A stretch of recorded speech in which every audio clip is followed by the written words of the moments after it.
All right, guys, I'm back. It's May 13th, and I got 7 players that I absolutely love to incorporate into some player props. Let's get right into it. All right, if you're new here, let's just recap the season. We've hit 80 of the last 109 batters to at least record a hit. They've done a lot more record a hit for us. They've been doubling, tripling, hitting home runs, multiple hits. It's been absolutely amazing all season. All right, guys, consider tipping, and I don't mean with any money. Hit the like button like you guys have been hitting on these videos 50, 60, 70, 80 freaking times sometimes. It's absolutely amazing, the love that you guys are showing. It's just unreal. The views on these videos, I've been getting like 4, 5, close to 600. It's absolutely blowing my mind because, I'm just a guy who loves the bet sports, right? And I'm a very analytical guy. I like to analyze these players versus pitchers. I can do it all by myself, and I have done it all myself, but it's not as fun as doing it with you.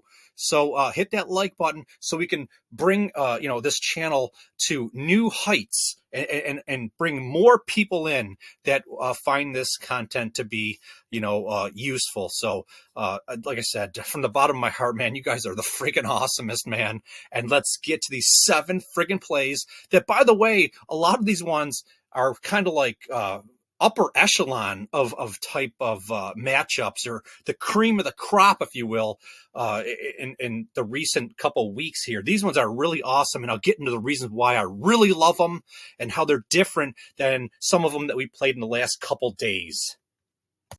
All right, first matchup, Christian Yelich versus Mitch Keller. When you look at Mitch Keller's pitch usage percentage, his number one pitch this year, to the tune of 32% of the time he throws it, is the 4-seam fastball. What is Christian Yelich doing against that kind of pitch this year? He's hitting it at .462 and an amazing batting average. And I told you guys that we have some of the real good plays today because we were going up against some really good pitching. When you look at the batting average given up on the fastball by Keller, he's giving it up at a rate of a .250 batting average. Now let's put that into perspective. That's a average when he's pitching against all types of players, the good, the bad, and the sucky. We'll put it that way, okay? It's at .250. A lot of the players the last couple of days, we were lucky if, some of these guys were only giving up like a 137 batting average to their pitch. Really good pitchers. So I think there's a really good opportunity to really hit some bangers today, baby. And when you look at the next pitch, the next frequented pitch by Mitch Keller is the sinker at 23%. Christian Yelich hitting that at a .455 batting average. And Keller on the season, like I said, his batting average given up on that pitch is at .300. He is not really commanding the plate, I guess. I'm trying to say this year. And then when you look at the cutter, he's giving that up at a batting average of .250. And Christian Yelich crushes that at a mere .300. It looks like nothing compared to what he's doing with the other pitches, but .300 is absolutely amazing. Ballpark Pal has this listed. I don't know why they have this listed as a strong advantage for Yelich. I have this one is off the charts. They say that he represents the worst 16% of possible matchups for Mitch Keller. Yelich has recorded at least 1 hit in 12 of his last 15 games. Yelich is batting .300 versus right-handed pitchers. And when you look at his barrel rate, it's in the good range at 11.9%. His ISO rate is in the good range at 20%. Always, the baseline prediction is just to record a hit. But with his barrel rate and his ISO rate, I think he has the power for extra bases. So the over 1.5 total bases type of bet is in play. And I have him as a medium home run threat in this game just because his barrel rate and his ISO rate are a little low. I'd love it to be more in the, the excellent or the elite range. So, like I said, baseline prediction is just to record a hit, but the over 1.5 total bases type of bet is in play. All right, guys, I was a little thorough there. I'm going to try to be a little more efficient so we're not here all day. So we're staying in the same game, same pitcher, Mitch Keller. But this time we're going up against William Contreras. And I've told you how Keller is not very efficient, his batting average against on his 3 most pitched balls. So Contreras is killing him. All 3 of these, he's hitting over 300 bat average. This is an extreme advantage. He represents the worst 10 percentile of possible matchups for Keller. Contreras is at least 1 hit in 32 of his last 38 games. He's been on fire. His barrel rate and his ISO rate would indicate that he has the power to go over 1.5 total bases. So that kind of bet is in play. He's a medium home run threat in my opinion, but like I always say, the baseline prediction always just to at least record a hit. All right, next matchup, Josh Naylor versus Michael Lorenzen. You can see the top 3 pitches of Lorenzen right there, okay? His 4-seam fastball, he's batting average allowed is a pretty good 125 batting average. But when you look at his slider and his sinker, well, the slider he's giving up the slider at a batting average of 429. And the sinker, he's giving up a batting average on the year at 281. So I absolutely love that. And Naylor is around, close to 300 basically on every single one of these 3 pitches. Ballpark Pal has this listed as an extreme advantage for Josh Naylor over Lorenzen. He represents the worst 8 percentile of possible matchups for Michael Lorenzen. He's recorded at least 1 hit in 29 of his last 39 games. His barrel rate is in the good range, and his ISO rate is off the charts at 41.4. The barrel rate and ISO rate are for all these players are just for the last 2 weeks. So we have the most freshest data, and what they're doing in that short window. So, so it's really going to be, what they've been doing in the real short term. So it's going to be really good data. He's got a batting average on the season of 276 versus right-handed pitchers. With the barrel rate and the ISO rate, he has the power for the extra base hit. So the over 1.5 total bases type of bet is in play. I'm saying he's a medium home run threat because I wish his barrel rate was a little higher. But as always, the baseline prediction is just to record a hit. I love the opportunity to be able to bet on Josh Naylor for today. Next matchup, Ketel Marte versus Graham Ashcraft. You could see Ashcraft, his 3 most frequented pitches. He throws the cutter at almost 50% of the time on average this year, and he's giving up a 293 batting average against on that pitch, which I absolutely love. He's not very efficient with that pitch.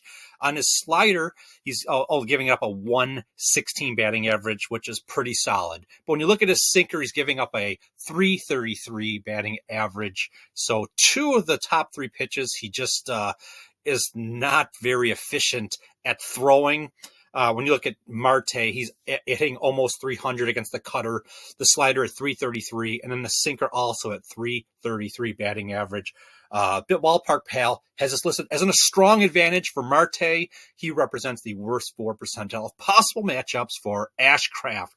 Marte has been on fire.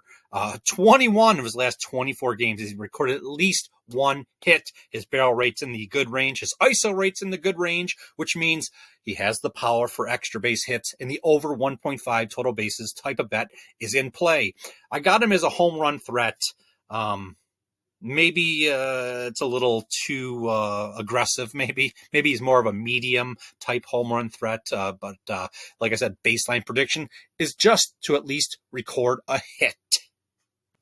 Next matchup, C.J. Abrams versus Chris Flexen. If you see Flexen's pitch usage there, 40% fastball, 23% cutter, 15% changeup. Flexen's giving up the fastball, a batting average against of 250. So I like that. He's giving the cutter up at 267 batting average. Love that too. And the changeup, he's pretty efficient. He's throwing that and only giving up a 158 batting average, but he only throws it about 15% of the time.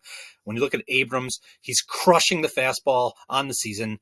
This season, 361 batting average. The cutter, he's destroying at 429 batting average. And then, he's a little little pedestrian, so to speak, real average or maybe below average in the changeup at 211 batting average. Ballpark Pal has this as a strong advantage for Abrams. He represents the worst 23 percentile possible matchups for Chris Flexen. CJ Abrams has been on fire all season. He's recorded at least one hit in 29 of his last 36 games. His barrel rate is in the just under the good range. His ISO rate is not too good. So I'm going to say he has no power for extra bases. Of course, he can hit for extra bases in the game, but I wouldn't necessarily play the over 1.5 total bases.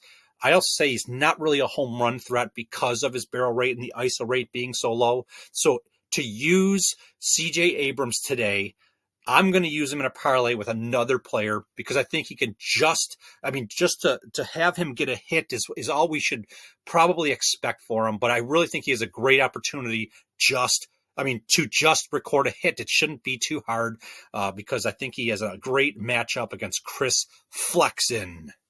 All right, second to last matchup, Luis Arraez versus Dakota Hudson. You could see Dakota Hudson's pitch usage percentage there. His three top pitches. The sinker, he's giving up a batting average at 255.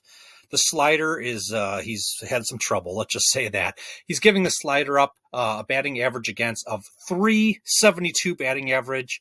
And his four-seam fastball is giving up a batting average on the year at a rate of 261. And you look at Arraez, unbelievable. Hitting the sinker at a 371 batting average, a 300 batting average versus slider, and a 333 against the four-seam fastball. He's absolutely amazing batter. Ballpark Pal has an extreme advantage for Arraez. He represents the 10th worst possible matchup for Dakota Hudson. Arraez has recorded at least one hit in 30 of his last 38 games. His barrel rate is non-existent. Oh, man. And his ISO rate is just not so good.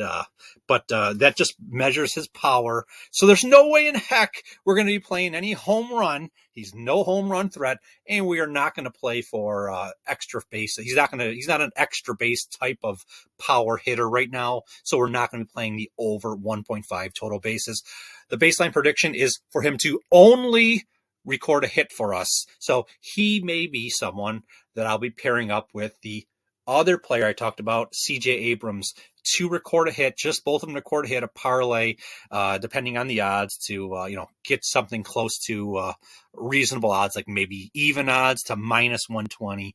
We'll see. But then again, with Arraez, he's priced pretty high a lot of times. So we'll see. But we have one more matchup, and let's get right to it. Final matchup, Jose Altuve versus Ross Stripling. Now, I try to squeeze in 4 balls there. So, it's a little ugly looking there, but his top 4 pitches are the four-seam fastball, slider, changeup, and sinker.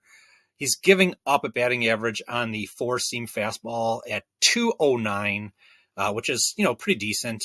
He's giving up a batting average of the slider at almost 300. He's giving up a 378 batting average to his changeup, and his sinker he's giving up at a rate of a 350 batting average. Absolutely not very good, which is good for us because of Jose Altuve.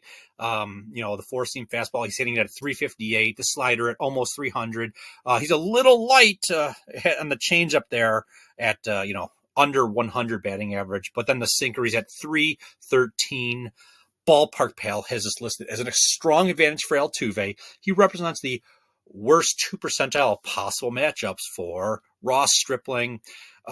He's been on fire all season. He's recorded at least one hit in 31 of his last 39 games. His barrel rate is just under the good range. His ISO rate is non-existent. So again, no home run threat. We're not going to be playing any home run. Don't even think about it. He has no power for the extra base hit right now, so we're not going to consider, the over 1.5 total bases. Like the baseline prediction is the only thing that I'm going to use him for if I use him, and that's going to be to at least record a hit. So he would be another option.